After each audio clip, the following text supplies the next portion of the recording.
वसुदेव वसु जी और उनके सहयोगी, मेरे समायु के मेरे बड़ मित्र मंच पर बैठे शंकर सिंह चंदेल जी और मंडी से विशेष रूप से अन्य प्रशासनियों के साथ आए नील बैठे बहुत अच्छे कवि हैं, वाटर स्तर पर ही राष्ट्रीय स्तर पर उनकी जान पहचान है।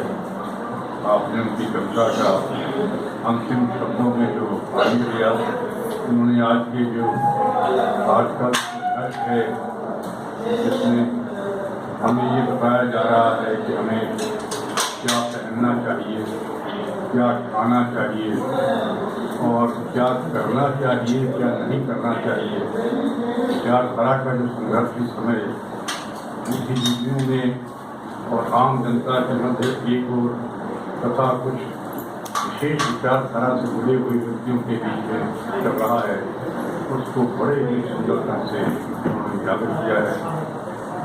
यहाँ महिलाएं बैठी हैं, मेरा उन सबको नमन। बुजुर्ग बैठे और इनका नाम है प्रायः सभी मुझसे अच्छी तरह से परिचित हैं। मेरा जीवन तो जनता से ही जुड़ा रहा है और सबको मैं अपना नमस्कार कहता हूँ। मैं कुछ शब्द आपसे अवश्य कहूँगा। शमशेर जी के विषय में सबसे पहले तो मैं धन्यवाद दिया चाहता हूँ वसुदेव वसु जी का और उनके सहयोगी जीरा चौधरी जी का, जिन्होंने बहुत महान प्रयास किया है कि एक पुस्तक आदरणीय कॉमरेड शमशेर सिंह जी के नाम से प्रकाशित की है। उनके व्यक्तित्व और व्यक्तित्व के विषय में उनकी काफ़ी सारी रचनाएँ उसमें निहित हैं।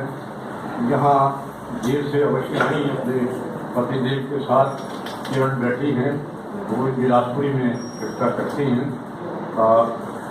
एक समय था जब मैंने उन्हीं के माध्यम से ये कोशिश की थी, वो बहुत निकट थी, उनके निकटता एक संबंधी हैं कॉमरेड शमशेर जी, तो उनसे ये कोशिश की थी कि मैं शब्दबंध हम यहाँ स्थानीय तौर पर एक पत्रिका छापते हैं, उसमें श्रद्धांजलि के तौर पर कॉमरेड शमशेर जी को उनकी जो रचनाएँ इधर उधर बिखरी पड़ी हैं उनको एकत्रित करके कुछ हम कामयाब रहे। उन्होंने कुछ रचनाएँ थी, कुछ मेरे पास थी, यहाँ तक आई है तब्दीली की। वो बहुआयामी व्यक्तित्व के थे कॉमरेड शमशेर। सोचता हूँ जब दूसरे लोग कह रहे थे उनके एक पक्ष को एक स्पीकर बता रहा था, दूसरा आ रहा था, दूसरा पक्ष बता रहा था, सभी ने अपने अपने अनुभव सुनाए हैं। मैं सोच रहा था कि वो क्या थे, क्या वो क्रांतिकारी थे, क्या वो समाज सुधारक थे, क्या वो समाज में जो पिछड़ा वर्ग है, जो दलित वर्ग है, जो पिछड़ा वर्ग है, उसके प्रणेता थे, उसको जगाने वाले थे, वो कवि थे, साहित्यकार थे, लेखक थे, आखिर उनका व्यक्तित्व था क्या। इसी निष्कर्ष पर पहुंचा हूँ कि बहुत ही बहुआयामी व्यक्तित्व का कोई व्यक्ति यदि अभी तक बिलासपुर की धरती पर आया है तो वो कॉमरेड शमशेर। ये बहुत अच्छी बात यहाँ कही गई है कि ये जो क्रम हमने यहाँ वसुदेव वसु जी के आग्रह पर या उनकी प्रेरणा से आरम्भ किया है, इसे हम आगे बढ़ाएं और जहाँ एक और इस बहाने से हम कॉमरेड को श्रद्धांजलि दें शमशेर सिंह जी को, वहीं इसी बहाने और भी बहुत सारे ऐसे सहयोगी आपको नजर आएंगे जिन पर आपकी दृष्टि जाएगी, जो स्वर्गीय हैं लेकिन हम उन्हें स्मरण नहीं करते। आने वाली पीढ़ियों को उसका कुछ पता नहीं है और हमारे बुजुर्ग कहते हैं कि जब हम अपनी पिछली पीढ़ियों को भुला देते हैं तो हम अपने आप को ही नष्ट करने का क्रम आरंभ कर देते हैं। तो ये बहुत अच्छी बात है कि हम अपने उन लोगों को जिन्होंने समाज को कुछ दिया है, जिन्होंने समाज को प्रेरणा दी है, उत्साह दिया है, उसको आगे लेकर के हम आगे बढ़ें और नई पीढ़ी को भी बताएं ऐसे लोग भी इस धरती पर रहते थे। अभी देखता हूँ थोड़ा सा विषय से हटकर है, अखबारों में चर्चा चलती है ये गांधी कौन था, पंडित जवाहरलाल नेहरू ने हिंदुस्तान के लिए, इसकी आज़ादी के लिए क्या किया। और ये बातें वो लोग उठाते हैं जो अपने आप को आज का प्रकांड पंडित, राजनीति का प्रकांड पंडित कहते हैं। यहाँ चर्चा चली है, एक पत्रकार थी निर्भीकता से लिखती थी, तो भाजपा के एक विधायक कहते हैं, क्षमा करें मुझे नाम लेना पड़ रहा है, विवशता है मेरी, मैं पत्रकार हूँ और सदैव से पत्रकारिता हित में मैंने युद्ध किया है। मैंने पत्रकारिता के लिए, केवल पत्रकारिता की स्वतंत्रता के लिए 19 मास इंदिरा गांधी की जेल भुगती है।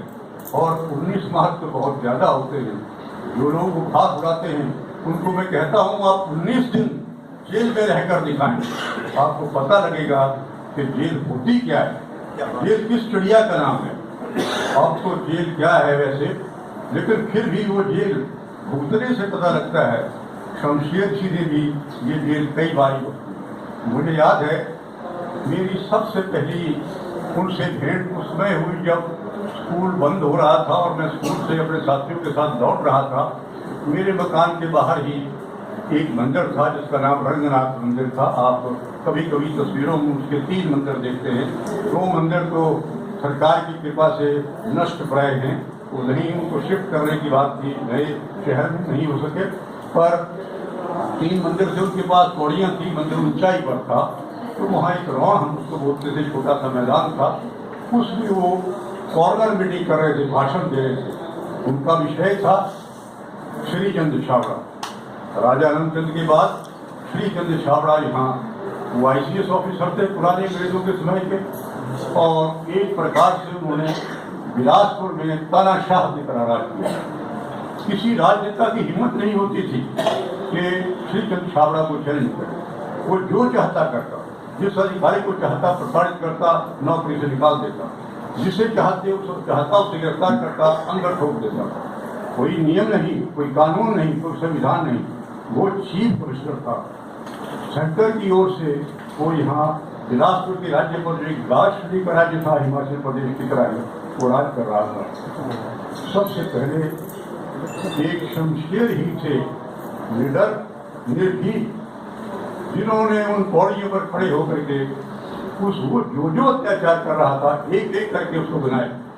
लोग अधिक नहीं थे, काफी लोग डरते थे, आम आदमी डरता था, उसका भय नहीं गया था, आतंक पूरी तरह से छाया हुआ था। लेकिन किसी प्रकार की कितने ही कॉर्नर मीटिंग्स करके उन्होंने श्रीचंद्र छाबड़ा का भय लोगों के मन से निकाला और लोगों ने भारी भीड़ में उनकी कॉर्नर मीटिंग में इकट्ठा होना शुरू कर दिया। उसके बाद उन्होंने गोहर में मीटिंग की। ये जो पहली मीटिंग है उसकी मैं बता रहा हूँ चर्चा। 3 पुलिस के सिपाही आए हमारे सामने, ये मैं इनका घटना का प्रत्यक्षदर्शी हूँ।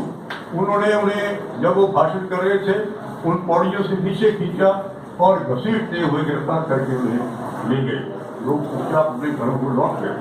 पहली बार ऐसा नहीं हुआ।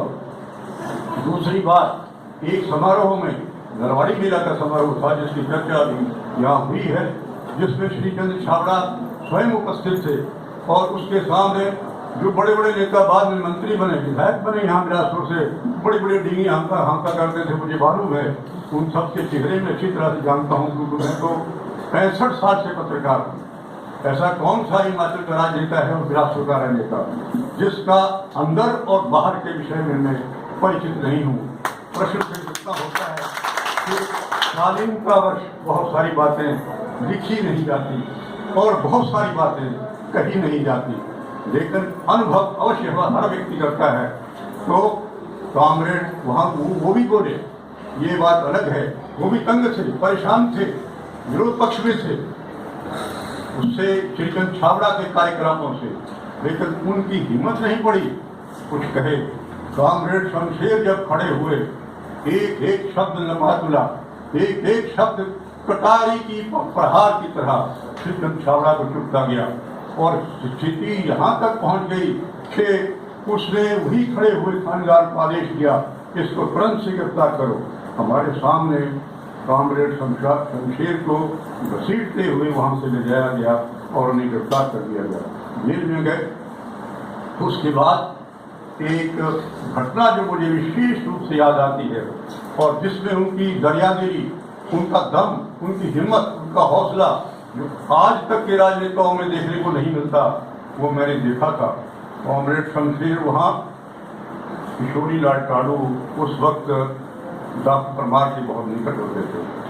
ये 15 अगस्त का शायद समारोह था और 15 अगस्त के समारोह हमारे भी मनाया गया था। वहाँ पर एक किशोरी लाल टाडू जो थे, वो सारे हिमाचल प्रदेश के जो बालवाड़ी केंद्र होते हैं उनकी वो महिला या क्या कहते हैं, उस वक्त उनका नाम कुछ और था, वो महिलाओं के वो जो संस्था थी उसके इंचार्ज थे। पर उनको 6 मास से वेतन नहीं मिला, जो भी उनको मिलता था वेतन नहीं मिला था और वो बुरी तरह से परेशान थे। उन सबको मुझे नहीं मालूम कि कॉमरेड ने प्रेरित किया था या किसी और, लेकिन कॉमरेड मेरे साथ ही वहाँ मंच के साथ एक कोने पर बैठे थे। तो वो महिलाएं नारे लगाती हुई, इससे पहले कि डॉक्टर परमार कोई भाषण देते, वो वहाँ से उनके सामने से गुजरी पंक्तिबद्ध, उनके हाथ में राष्ट्रीय ध्वज था हमारा, और वो डॉक्टर परमार जिंदाबाद का नारे लगाते हुए अंदर आई।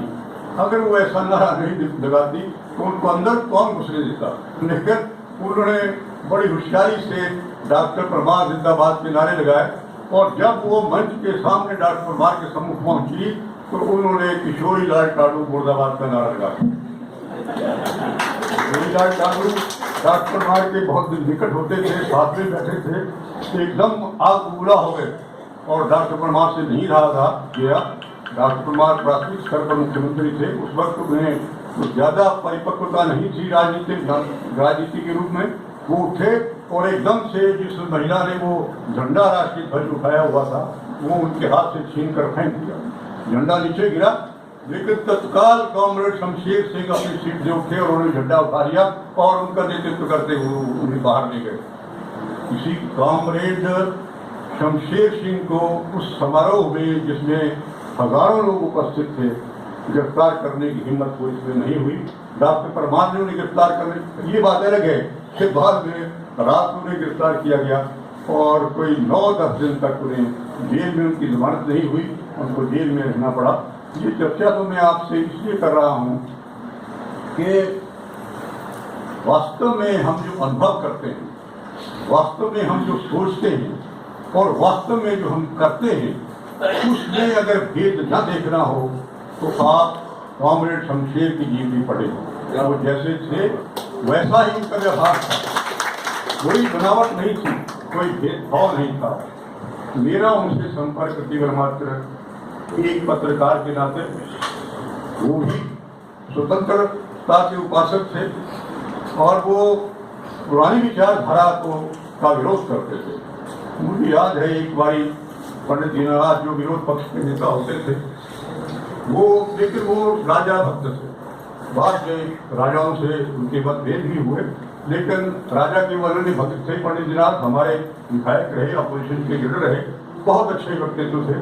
तो उन्होंने कॉमरेड के बारे में एक बात कही थी, सबसे बड़ी श्रद्धांजलि, उनका आपस में कोई मेल नहीं था, बनती नहीं थी उनकी, लेकिन फिर उन्होंने कहा कि ये वो व्यक्ति है, वो नेता है जो असहायों का सहायक है, मजदूरों का हित चिंतक, गुजारों का हित चिंतक। ये जो यहाँ हिमालय धारा का एक पुस्तक के नाम से आई है, ये मुंडखर में एक घटना हुई थी जिससे प्रेरित होकर, जिससे उद्वेलित होकर कॉमरेड ने ये रचना लिखी थी। कुछ गुजारों और जमींदारों में झगड़ा हो गया, जमीन के कब्जे के ऊपर फाट दी। ऐसी दुर्दांत, ऐसी निंदनीय घटना थी जिसके ऊपर प्रेरित होकर, उद्वेलित होकर, जिससे तड़पते हुए उन्होंने ये रचना लिखी है, जिसके आधार पर ये सारा